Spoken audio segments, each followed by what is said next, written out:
Hi everyone, Arnold here, santamuertemagic.com. Thank you so much for tuning in. The topic of today's video is going to be how to prepare a candle for magical work. For many people, preparing a candle is the same as having it blessed or cleansed, but this is not something that everyone chooses to do. Personally, I do not have my candles prepared when I'm working with candles for myself. If I'm working with a candle on behalf of a client, then I will always have it prepared, but that's as a courtesy to the client. Many clients seem to appreciate the extra effort, and many of them associate a lot of power with the process of preparation, so I do it for them. The reason why I skip the step for myself is because I view my tools and ingredients as inherently magical, inherently powerful, and inherently safe to use by virtue of my intent and by virtue of my relationship with Santa Muerte. So when I acquire a magical tool like a candle, if I intend it to be a blank slate, then it is.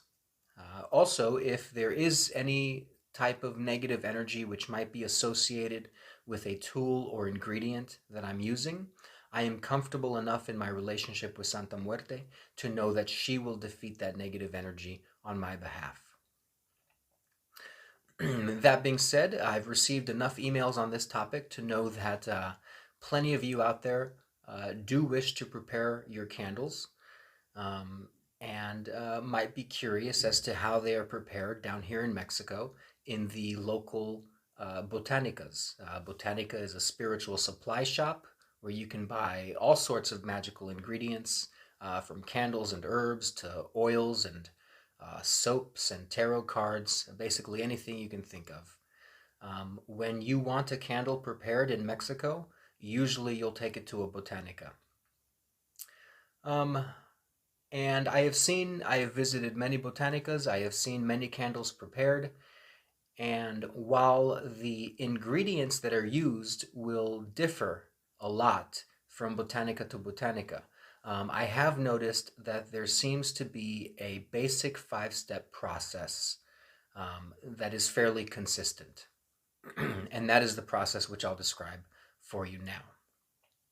So the first step in the process is to scratch a name into the wax of the candle.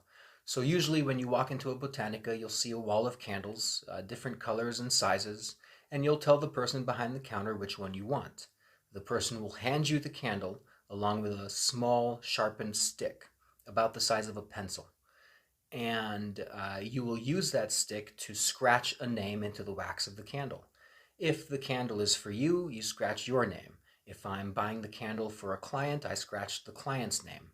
If the energy of the candle is to be directed at a third-party target, then I would scratch the name of that target into the candle. That is the first step, and that's actually the only part that I play in the preparation process. So like I said, it's a five-step process. Step number one, I scratch a name into the wax. For steps 2 through 5, I hand the candle back to the person behind the counter. When the person behind the counter gets the candle back, they will take the same type of small sharpened stick and they'll poke or bore a small hole into the wax of the candle. Into the hole of the candle, they'll place, usually it's a seed. Usually it's a type of seed called a rosary pea. That's P as in Papa, E-A. And you can Google images of a rosary pea and you'll see it's a little red seed with a black dot on it. And it looks like an eye. Um, if you're familiar with magic, you'll know the eye is associated with keeping negative energy away. The mal ojo, the evil eye, is said to prevent bad luck, and that's why it's often incorporated into the wax of a candle. If they're not using a rosary pea, you might see them use a different kind of seed, often associated with abundance or prosperity. This is to represent getting what you want or reaping what you are sowing. So it might be like an apple seed or a sunflower seed, maybe a couple grains of rice, perhaps a kernel of corn. Basically, again, anything to represent abundance and getting what you want. That's step number 2. Step number 3 is the sprinkling of dry ingredients. So your powders and herbs. I have seen The Botanica where I go to, they use different colored salts. Salt is associated with repelling negative energy, and the different colors will attract the positive energies of those colors.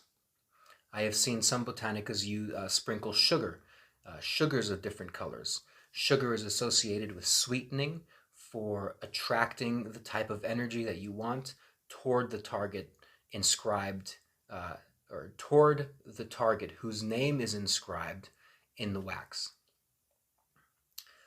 I've also seen um, traditional ground herbs, so basil associated with cleansing and purification, sending away uh, any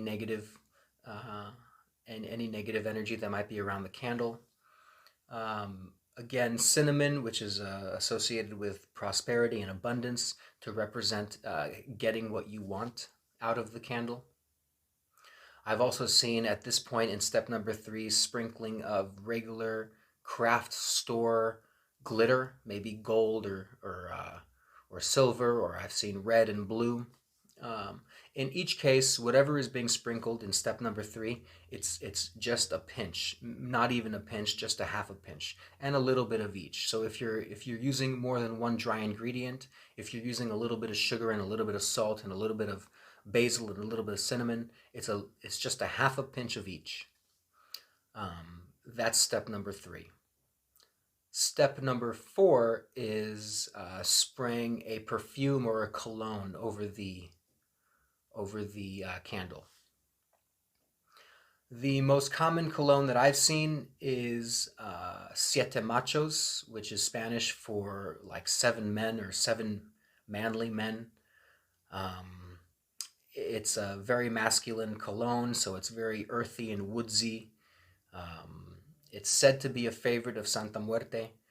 I've also seen Florida water used.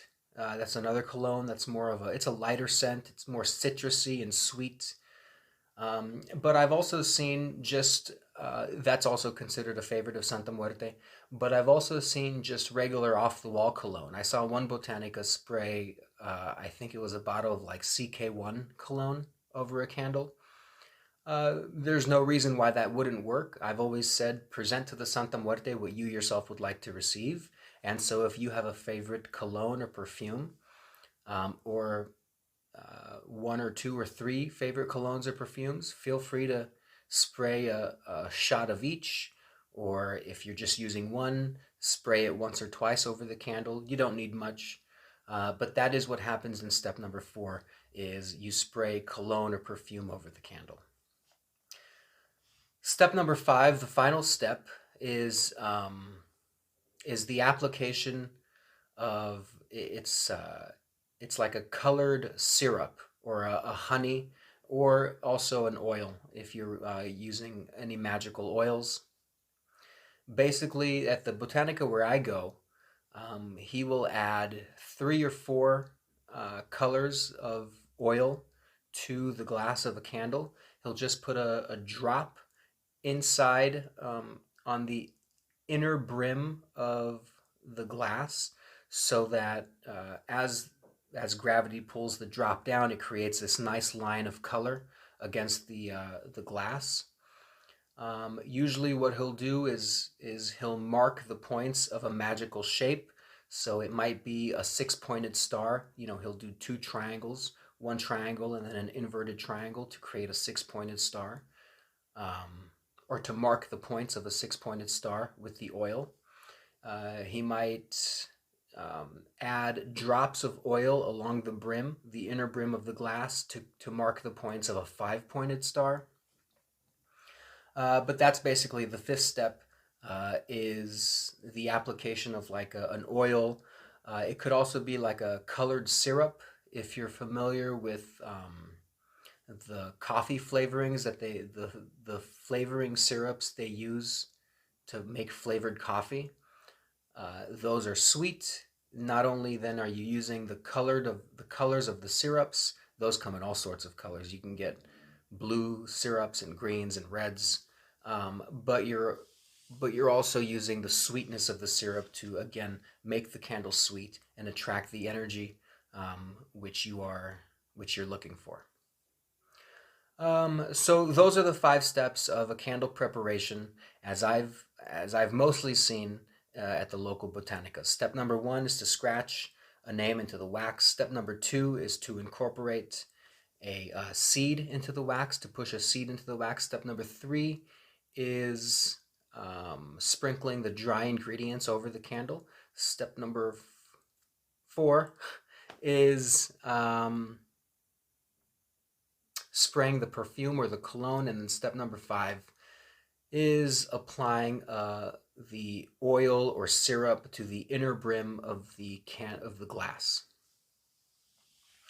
Once all those steps are done, you can place the candle at an altar as an offering, or you can take the candle home and incorporate it into a larger magical project. And that's basically it. Like I said, the process does vary quite a bit among botanicas, but there's no reason why you can't make the process your own, why you can't experiment with different ingredients. Hopefully I've explained everything clearly, but as always, please reach out to me if you have any questions. You can get in touch with me through the Patreon messenger system, and there's also the Discord chat server. Thank you for watching. Goodbye.